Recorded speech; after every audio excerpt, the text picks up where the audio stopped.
Panic in El Paso this morning when a day of shopping let's go. turned into horror with an active shooter on the loose. Run out that way, run out that way. Shoppers rushing out of Cielo Vista Mall and the Walmart Supercenter next door, where bodies were seen lying outside.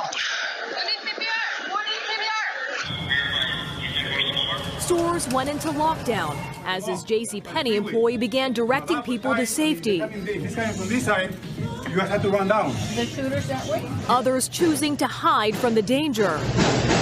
Kiana Long and her husband made their way out, unharmed but shaken by the terrifying moments inside the Walmart. The shots were going do, do, do, do, do. And then he was like, is that gunshots? I said yes. People were running inside saying there was a shooter. The first calls to police coming in just after 10 a.m. local time. Within minutes, multiple law enforcement agencies swarmed the area and secured it while telling people to stay away.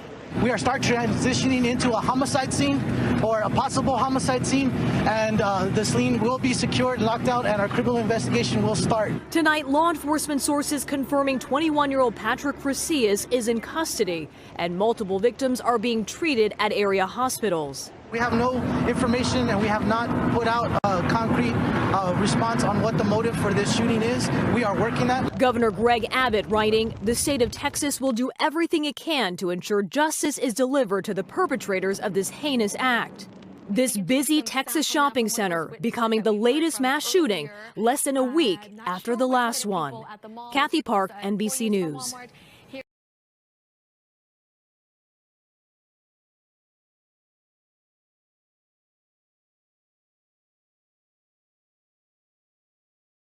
Dayton police, meanwhile, releasing surveillance footage of the deadly shooting, showing officers running towards the gunfire.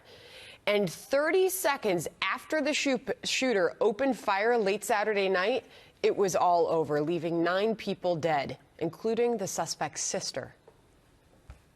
If Dayton police had not gotten to the shooter in under a minute, and think of that, 26 injured, 9 dead, hundreds of people in the Oregon District could be dead today. We will hear more from the mayor of Dayton, Ohio at 1:30. But first, Mike Tobin is live at the scene of this tragedy. Mike?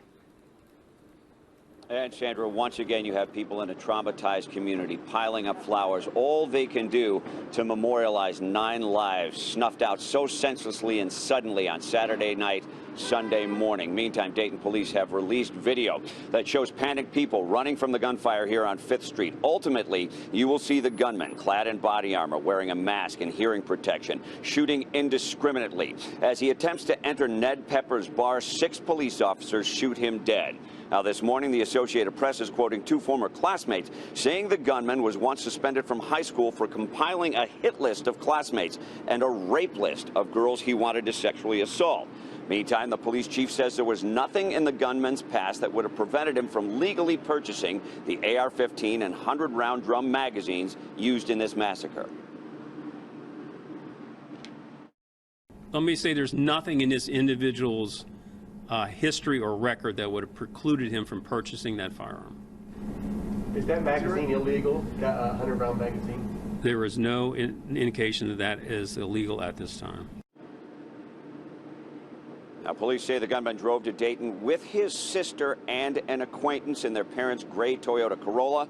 That sister was one of the first people killed in this massacre. And I just spoke with Ohio Congressman and presidential hopeful Tim Ryan. He is calling for a ban on assault weapons and tougher background checks, noting that the public sentiment is very high and the National Rifle Association is in a state of turmoil. He says maybe this is the time that gun control advocates can put a knife in the heart of the NRA. Sandra, back to you. Mike Tobin, thank you.